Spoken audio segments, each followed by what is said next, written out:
Hello, welcome to April 2019 of PS Plus, and this is my roundup. So the two games this month were The Surge and Conan Exiles. I had I had an interesting time playing these games, for good and bad reasons. So let's start with The Surge. The Surge file size is 10 gigabytes. It is developed by Deck 13 Interactive, and it's an action RPG. So basically, I dubbed it Dark Souls for people who find Dark Souls too scary. I think it's a perfect summary. Like, the mechanics of the game, the way it's played, the way everything works. Like, I don't know about actual pushing the buttons wise and stuff, but everything else, like, just the mechanics of the game is Dark Souls. Like, to me anyway. Like, I haven't played Dark Souls, but I have watched Let's Plays of Dark Souls, and to me, if it's very similar. Not that there's anything wrong with that. It's a totally different vibe to Dark Souls. Like, Dark Souls is all quite dark and like scary creatures and stuff, whereas this is more futuristic and robots and just, yeah, I think Dark Souls maybe is a bit more open, whereas this was like, I don't know if it was just because I was only doing like a tutorial level type thing. Like, I kind of almost did everything there was to do on that level.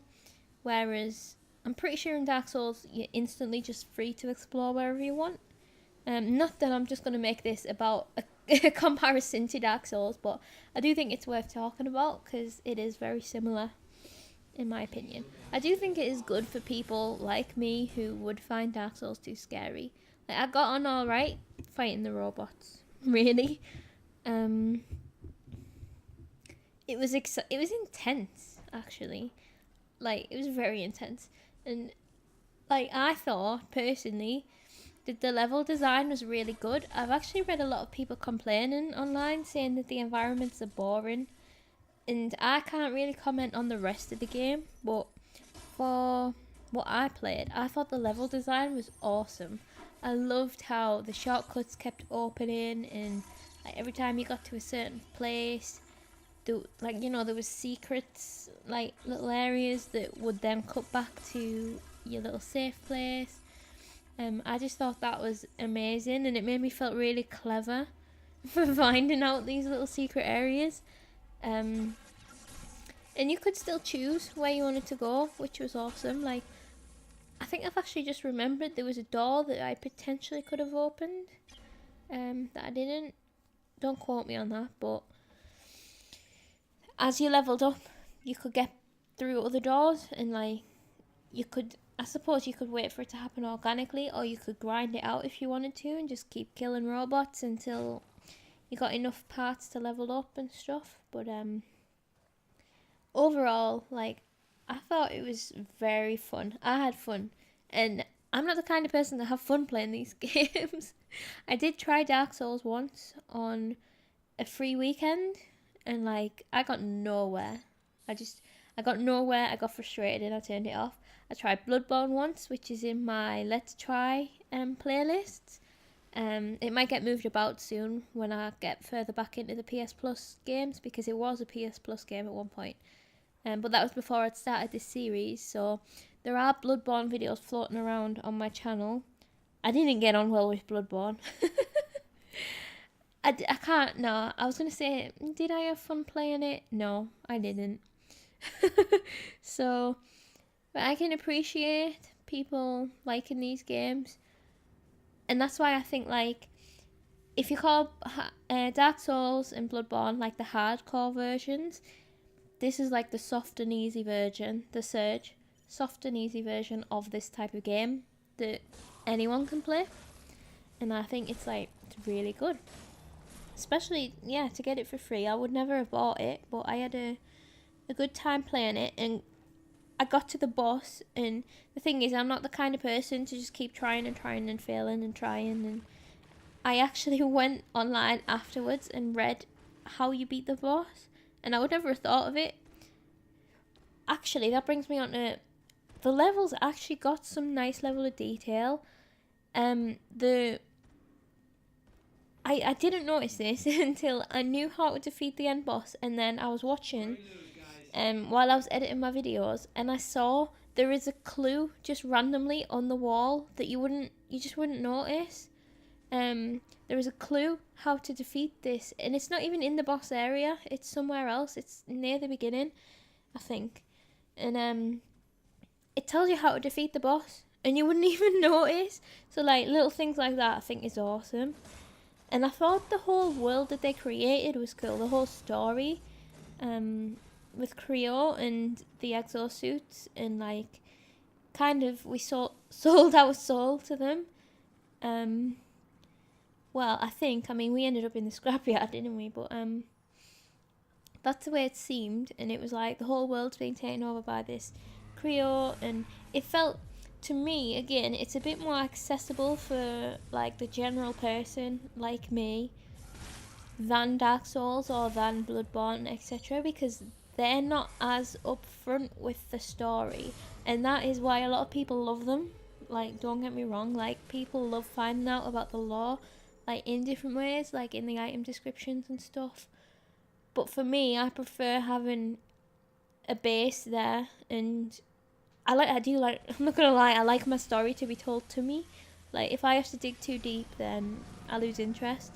So, in that other way as well, I think it's quite accessible to the general gamer. So, I'm saying gamer, like the general person like me, the general noob. Okay. So, that's the Surge. I did write a couple more notes. I wrote that I like that you don't have a map, because it forces you to learn the area.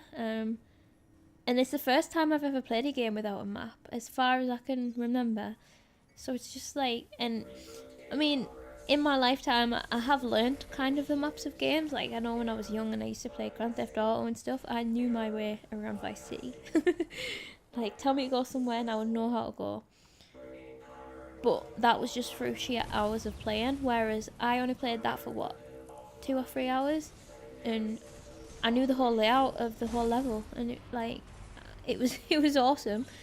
And also, I totally missed that there was instructions telling you how to block, so I probably played that whole section of that game wrong, because I never learned to do the combat properly because I didn't know that you could block. However, having said that, if you've watched any of my other videos, you would know that I'm a bit shit at blocking anyway, so it probably didn't really make that much of a difference. Dodging worked out alright for me. That was it for the Surge. Any thoughts? Let me know, because it's interesting to hear different people's takes. Like I say, I've read a lot online about different people's opinions, and a lot of people are very happy with the game, but they're also very happy that they didn't pay full price at the time. Like, they probably wouldn't be as happy, which it's hard for me to judge because I would never buy that type of game anyway, and I'm never going to make it past the first boss. So I am not the target audience for that one. But I thought it was good. I really enjoyed it. Moving on though, to the drama that was Conan Exiles. Conan Exiles is 76.23 gigabytes. It is a survival game, and it was developed by Funcom. Right, I felt after this game made me feel stupid for various reasons. So first of all, Conan Exiles is about Conan the Barbarian. I didn't know this. The only thing is, I don't know anything about Conan the Barbarian either, so it doesn't really make a difference, but I feel like I should have made that link. I'm really gormless, it's ridiculous. So, now that I've got that out of the way, if that means anything to you, then, you know, you might enjoy the game more than me. Right, my notes, they're quite bad. My first note that I wrote, infuriating. So, editing those videos was a nightmare. I was like, editing them thinking, this is shit. I was like, no one wants to watch this. I am bored editing it. But I put them out anyway because I wanted to give an honest view of the game. Like, if I was heavily editing it or just didn't put it out, it's not showing the true thing, is it? So I still did it and put it out, and hopefully you can, like, I feel like everything that I thought was justified. Like, crafting, why can it be so hard to figure out just how to craft something? And then when you did find out how to craft something, it's not intuitive at all. Like, when it comes to the layout of the control, like, you have your quick wheel thing, and if you don't have the item, then it makes you automatically craft it. And it's like, well, what if I didn't want to actually craft that? You know what I mean? It's like, it felt so natural. I don't know if I've got this right, but I don't know if it was originally a PC game. It feels like it was originally a PC game that's just been ported, and the controls haven't been given too much attention. I think that's how it feels for me. Maybe it would play a lot better with a mouse.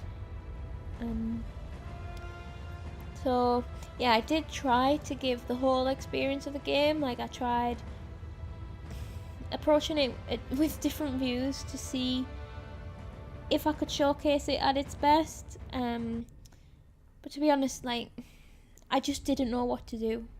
Needed more tutorials. Like, if you're that lost, then again, it's a similar thing to me with the story being told to me. I also need to be told how to play the game, otherwise, just in my opinion, if you have to go away and watch a YouTube video or read how to play a game, the game's kind of failed at telling you how to do it. Like, and to me, that is bad design. So it was just hard work. The graphics weren't great. Like, the cutscene looked phenomenal, and then when it came to the actual game, now I kind of understand. When I was reading people's comments, they were saying, like, it looked like a PS2 game, and I was like, it can't be that bad. And, like, maybe it wasn't quite that bad, but, like, the graphics weren't great, especially considering, like, how big the game is. Now, after playing, like, it made me think, like, it does have potential. The survival genre, like, isn't something that I've played a lot of, but it does interest me. Not so much the survival aspect, but, like, the crafting. I do enjoy crafting, stuff like that, like building a base. I think that's awesome. And, like, it seemed there was potential there to be able to build a base and live off this environment. Also, not forgetting that you could play online, and I didn't dabble in that. I felt like, what's the point in me trying online when I can't even play the single player? Maybe it would have taught me more, or maybe I would have just got slaughtered. I should have checked, because I don't even know if the online was co-op or versus or what. But I think maybe if you've got a friend, it would be more fun to learn the game with them. Maybe. All I could think when I was playing, right? This is so sad. I used to, on the Nintendo Wii, I used to play a lot of the Sims Castaway.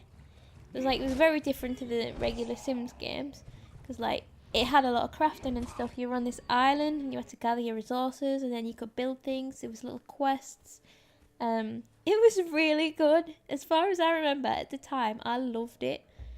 And that is all I could think of, was like, this is a really shit version of The Sims Castaway.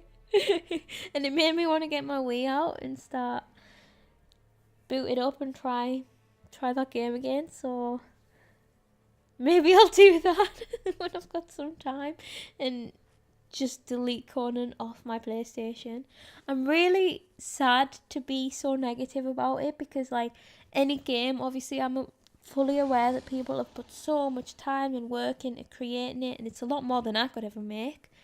However, like, if the product just feels this bad to you, then there's got to be something wrong. Again, having said that, it does have its fans as well, and there's a lot of people that probably love it, and that's great. So that's why it's important to always try the game. Don't listen to, like, well, no, you can listen to people like me, but also withhold your judgment. until you've played it yourself. That's how I do it anyway. Like, I will read people's opinions, but I don't let that sway how I see a game or anything, a film, TV show, whatever. And I think it's important to do that, so please don't let it put you off, especially if you got the game for free. You may as well give it a go. Just, yeah, be aware of the large file size is all I can say.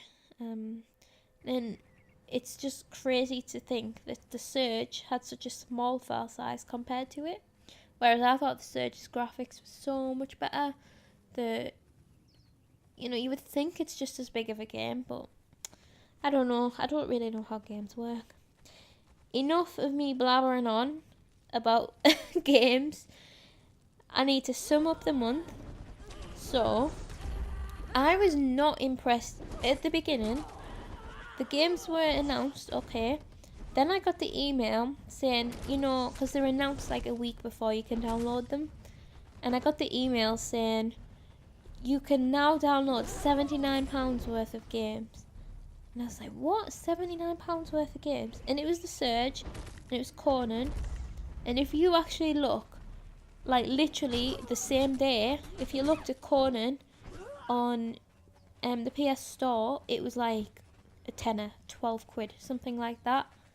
At the same time, like, I was like, okay. And then the Surge has also been down to about that price, like maybe 15 quid, something like that.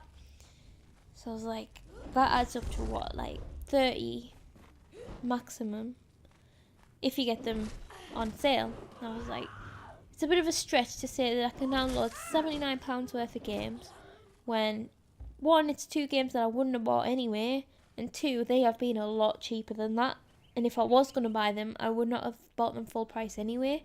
So it just felt a little bit shady, not gonna lie. So if they'd have been a bit more honest about the price, then maybe it would have been better. But I don't know, saying that, because if you think about before, when we had like 5, 6 games a month, that made more sense because there was a lot more games. But just for these 2, they weren't really worth that amount of money. So, overall as a month, it was okay. In my opinion, it was okay. It's the best that I've got for you. I'm very happy with the Surge. And I think a lot of people will be, actually. Especially people, well, it goes both ways. People that like the genre and people that don't. I felt it felt well made to me. Not that I know what that means, but it felt well made. So I was very happy with it. It's just when you get games that aren't great, when you're only getting 2 a month, that's when it stings a little bit. So Conan was a bit rubbish in my opinion, but having said that, before I played them, I thought I was going to like Conan better, just based on the descriptions. Conan should have technically been something that I liked. The Surge, technically, I shouldn't have liked. So, always got to be grateful about the games that we get and go from there, really. So, I'm not doing predictions this time because I filmed this so late that Maze games are already downloaded. So, Maze games are Overcooked and the other one, What Remains of Edith Finch, which I'm pretty excited about. So I do already have opinions I've already played Overcooked, and I do have opinions, but I'm going to save them for the next one. I'll wait, I'm going to reserve my judgment again until till afterwards, and we'll get that conversation going next month, or this month, because technically it is May right now. We're like halfway through May now. Wait, a week into May. And I'm filming the April roundup. A little bit behind. Okay. That's enough from me. Thank you for listening. And I will see you next month. This month. May. See you later.